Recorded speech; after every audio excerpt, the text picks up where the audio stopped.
So, it's a Monday morning in Leipzig, starting off early-ish at the Nikolaikirche, one of Bach's two major Leipzig city centre churches. He was cantor, organist, composer, choir master, music director, and then both simultaneously. So I imagine that he would be busy working in one and then maybe running along the high street to the second one, which is kind of what I'm going to do now, because I'm going to a concert, an early morning concert in the Thomaskirche,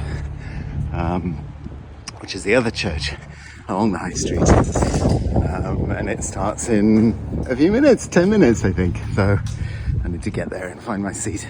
So we imagine Bach coming out of the door there, or maybe perhaps more likely the side door up by the choir, the side there, and then coming out, or maybe coming the other way, starting at the Thomaskirche and coming to the Nikolaikirche. And these churches were the place where a lot of his music was written for, specifically for the choirs there, for those acoustics, for those occasions. And that would have been the first places, they would be the first places in the world that they would have heard Bach's music. Incredible, isn't it? And so to hear the music there now is thrilling, I would say. Yeah. No time to stop for any pastry or coffee. Bach has to reach the other church because the service is about to begin.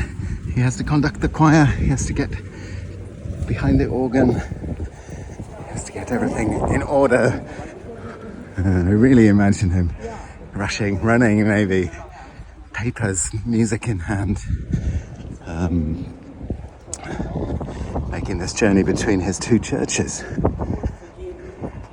He also had to, as part of his kind of job as city musician, he had to write music for special occasions, civic functions, events in the market square.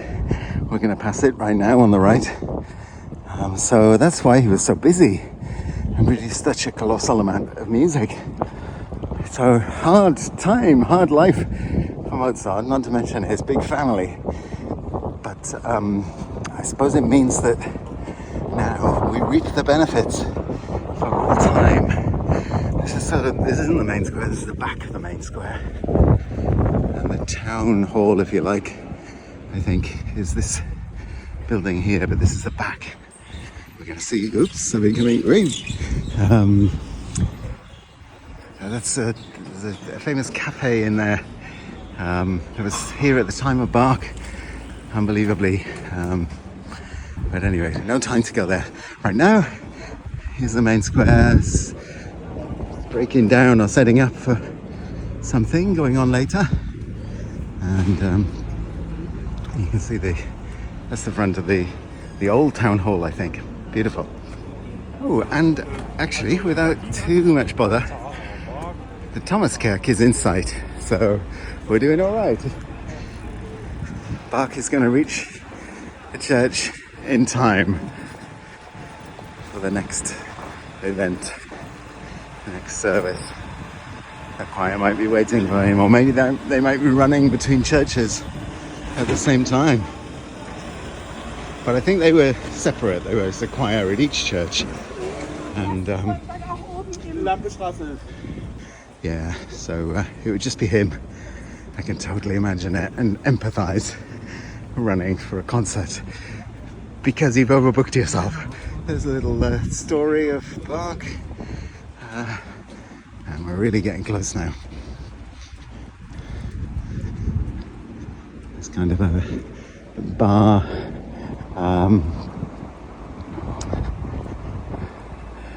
pizzeria, restaurant, cafeteria, Brauhaus, that's the word I'm looking for.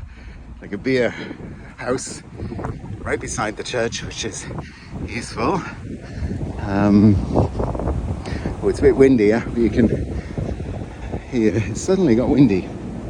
Anyway, people are heading, I think, gathering, being drawn like moths to a flame to hear the music of J.S. Bach after all these years, centuries.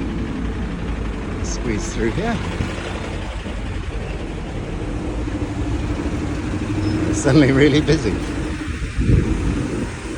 And people are waiting to go inside. So this is the Thomaskirche. And of the two, I feel that this is, I don't know, this is maybe totally imagining this, but this one is the more Bach church, where he was really based and felt at home and was here so often. I mean, weekly services, almost daily services, I think. And there's this monument here, which I think was organized by Mendelssohn. That there should be a monument to J.S. Bach in front of his church. So there he is, Johann Sebastian Bach. And I think I've got a minute, so I'll just show you briefly the what you might remember from, if you saw my video here last year, that there's a beautiful model of the Thomaskirche and surroundings here. And mouse is in my bag. So it'd be a bit tricky to get Mousy out and do a video from there. But anyway, we did one last night in the dark, so you can watch that. So from the miniature Thomaskirche to the real thing, and time to go inside and hear the beautiful music of J.S. Bach in his home church, his hometown, in his home in Leipzig. Have a beautiful day. Bye for now.